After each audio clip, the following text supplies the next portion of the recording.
Value object dapat kita gunakan untuk mendeklarasikan suatu kelas yang berfungsi untuk menyimpan dan mengakses suatu value. Jadi kurang lebih dia hanya berisi setter dan berisi getter. Dalam Kotlin kita bisa mendeklarasikannya dengan cukup sederhana dan singkat. Jadi misalkan ada kelas dengan nama person, di mana dia memiliki satu buah member saja, yaitu name, dengan tipe data string, dan dia bersifat val, ya, artinya dia tidak dapat diganti lagi setelah dideklarasikan. Untuk kode seperti ini maka kurang lebih setaranya dengan Java, dapat dilihat di kode di bawahnya ya. Ini tidak sama persis tapi hanya ya kurang lebih setara ya. Jadi karena di sini dia file name, itu artinya dia atribut atau member yang sifatnya final ya. Namanya name di sini ini sama dengan yang ini. Tipe datanya adalah string. Jadi kurang lebih seperti ini.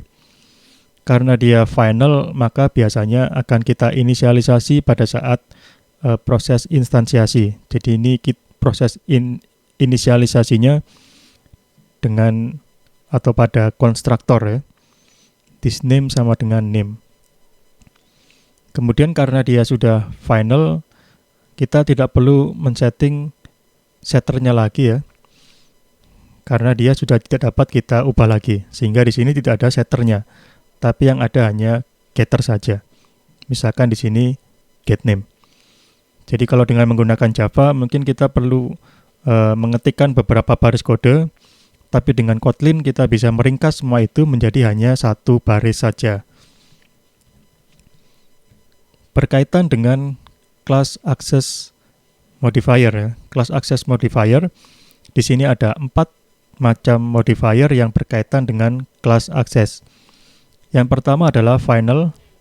Ini artinya dia tidak dapat di-override ya. Dia tidak dapat diturunkan. Ini adalah bentuk default dari class members ya. Jadi baik itu atribut maupun metode ya. Ini defaultnya adalah final. Nah, supaya dia bisa di-override, maka kita harus deklarasikan sebagai open, sehingga dia dapat di-override. Open harus dispesifikasikan secara eksplisit. Kemudian abstrak, ini artinya adalah harus di-override ya. Ini dapat kita gunakan pada abstrak class, di mana ada member-membernya yang masih belum memiliki implementasi ya. Jadi dia masih berupa nama saja dan belum memiliki implementasinya atau belum memiliki body-nya. Kemudian override, ini menandakan bahwa member tersebut merupakan override dari superclass-nya atau dari suatu interface ya. Jadi ketika kita mengoverride member dari superclass atau dari interface, maka kita harus mendeklarasikannya sebagai override ya. Nah, berbeda dengan member yang lainnya, member yang merupakan hasil dari override, ini sifatnya adalah open by default ya. Beda dengan yang tadi final ya, defaultnya final, tapi untuk yang override, defaultnya adalah open. Kecuali jika kita menandainya secara eksplisit dengan kata kunci final ya. Ini jika kita deklarasikan secara eksplisit final. Tapi jika kita tidak deklarasikan secara eksplisit final, maka dia sifatnya adalah open. Kemudian modifiers yang berkaitan dengan visibility. Ada 4 macam modifier di sini. Yang pertama adalah public, yang merupakan modifier yang default, yang artinya jika kita tidak menuliskan apapun, maka dia secara otomatis menjadi public ya. Artinya dia dapat diakses atau dilihat dimanapun, baik untuk yang bersifat class member maupun yang top level declaration ya. Jadi mungkin saya ingatkan kembali bahwa pada Kotlin itu ada dua macam, yaitu class member di mana dia dideklarasikan di dalam blok suatu kelas ya. Kurung kurawal buka dan kurung kurawal tutup. Ada pula yang bersifat top level declaration di mana dia tidak dibungkus oleh apapun ya. Dia berada pada root dari source code ya. Dia tidak dibungkus ya. Tidak ada kurung kurawal buka dan tutup yang membungkusnya. Jadi dia berada pada rootnya, root dari source code. Pada top level declaration, public juga berarti visible everywhere. Kemudian yang kedua adalah internal. Ini artinya dia hanya dapat visible pada modul. Juga berlaku untuk top level declaration, dia visible pada suatu modul itu saja. Jadi mirip dengan package ya. Kemudian protected, ini artinya dia visible pada subclassnya. Sedangkan untuk top level declaration ini tidak ada karena top level declaration dia tidak dibungkus oleh kelas ya. Sehingga tidak ada konsep protected. Kemudian konsep private atau modifier private untuk yang class member itu artinya dia hanya visible di dalam kelas itu sendiri. Sedangkan untuk top level declaration, dia visible pada file itu saja ya. Dia tidak bisa diakses melalui file yang berbeda. Konstruktor pada Kotlin ada dua macam, yaitu primary constructor dan secondary constructor.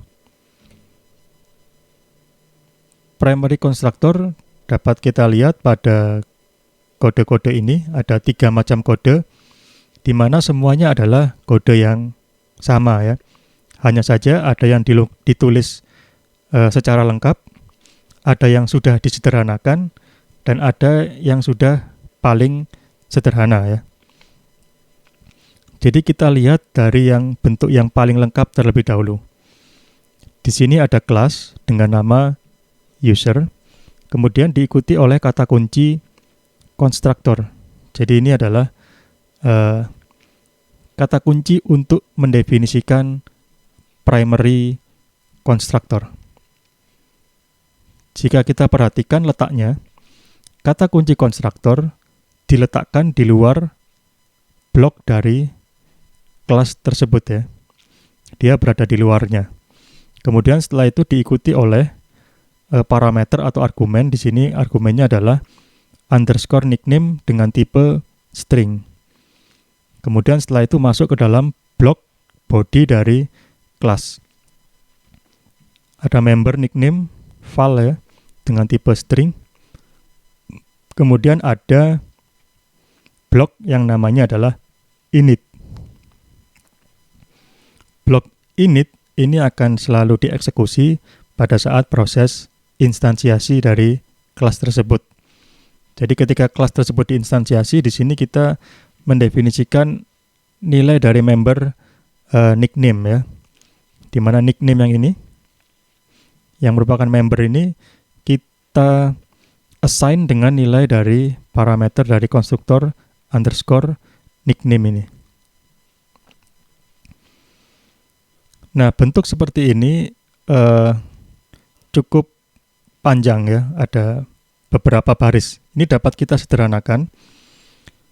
Jadi untuk kondisi ini, karena parameter konstruktor tanpa anotasi ya, tidak ada anotasinya, dan tanpa visibility modifier, tidak ada kata-kata private, protected, dan sebagainya, maka kita dapat menghapus kata kunci konstruktor. Jadi kata kunci ini dapat kita hilangkan karena pada argumennya atau pada parameternya tidak mengandung anotasi dan visibility modifier, sehingga menjadi bentuk yang kode yang di atas ini ya. Jadi menjadi kelas user ya. Di sini bisa kita lihat tidak ada kata-kata konstruktor lagi, tapi langsung masuk ke parameter atau ke argumennya. Kemudian untuk blok init ya, dikatakan dapat muncul berkali-kali dalam suatu kelas. Jadi artinya ketika dia sudah didefinisikan di sini, kita bisa definisikan lagi di bawah dengan nama yang sama ya, init, kemudian kurung kurawal, kemudian isinya, dan kurung kurawal tutup. Kita bisa sisipkan di berbagai tempat ya dalam satu kelas yang sama. Nah, dari bentuk yang ini masih dapat kita sederhanakan lagi menjadi bentuk yang sebelah kanan yang berwarna hitam solid ini ya. Jadi menjadi kelas user, kemudian argumen atau parameter dari konstruktornya, primary constructor, kemudian file nickname sama dengan underscore nickname ya. Jadi kita tidak menggunakan blok init ya, karena isinya cukup sederhana ya. Jadi untuk kasus yang sederhana kita dapat langsung mengisi nickname pada saat deklarasi ini. Namun untuk kasus yang lebih kompleks, mungkin kita akan membutuhkan adanya blok init ya untuk memproses proses yang lebih kompleks. Berikutnya secondary constructor. Jadi yang dapat kita lihat pada secondary constructor yang pertama adalah dari sisi sintaksnya ya. Kita lihat di sini untuk secondary constructor kita deklarasikan di dalam blok dari kelas ya. Berbeda dengan primary constructor yang tadi dia berada di luar blok dari kelas tersebut. Kemudian secondary constructor jumlahnya bisa lebih dari satu ya. Ini ada yang secondary constructor yang pertama, ini adalah secondary constructor yang kedua. Sedangkan pada primary constructor jumlahnya hanya ada satu saja ya. Ini hanya boleh ada satu primary constructor.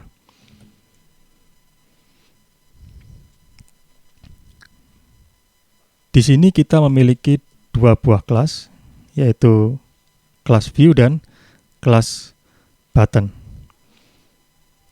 Di mana kelas button itu adalah bertipe view ya, button.2 view. Artinya type dari button adalah view. Dengan kata lain, sebenarnya button itu adalah child dari view. Jadi jika kita gambarkan dalam diagram, kita bisa ilustrasikan menjadi seperti ini. Ada view, ada button. Asosiasi antara view dan button adalah inheritance ya. Jadi button mewarisi sifat-sifat dari view, atau button adalah child dari view. Pada konstruktor milik child, kita dapat mendelegasikan prosesnya ke konstruktor milik parent ya. Jadi bisa dilihat pada button di sini ada konstruktor yang pertama. Dia parameternya adalah ctx. Kita delegasikan dengan tanda titik 2 ya ke super dalam kurung ctx ya. Super.ctx ini dia mereferensi pada konstruktor milik view yang merupakan superclass dari button.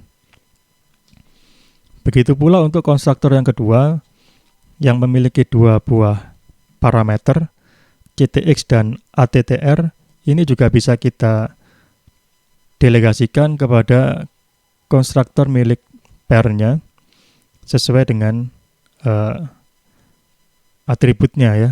Ini atributnya ctx dan attr. Jadi ini untuk secondary constructor kita dapat mendelegasikan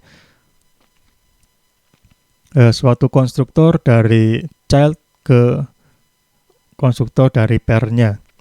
Jadi di sini ilustrasinya my button, konstruktor yang pertama yang parameternya hanya konteks, mendelegasikan ke konstruktor yang serupa pada superclass-nya, dengan parameter yang sama ya. Ini yang kedua juga sama, didelegasikan ke konstruktor milik parent-nya. Selain itu, kita juga dapat mendelegasikan konstruktor pada kelas yang sama ya. Jadi selain mendelegasikan ke konstruktor milik parent, kita juga dapat mendelegasikan ke konstruktor lainnya dalam kelas yang sama. Jadi ilustrasinya seperti ini. Pada kelas myButton, untuk konstruktor yang pertama dapat mendelegasikan ke konstruktor yang kedua. Konstruktor yang kedua dapat mendelegasikan ke konstruktor kedua milik parent-nya, dan seterusnya ya, tergantung dengan kebutuhan ya. Jadi untuk konstruktor pada Kotlin, kita dapat mendelegasikan antar konstruktor yang satu dengan konstruktor yang lainnya.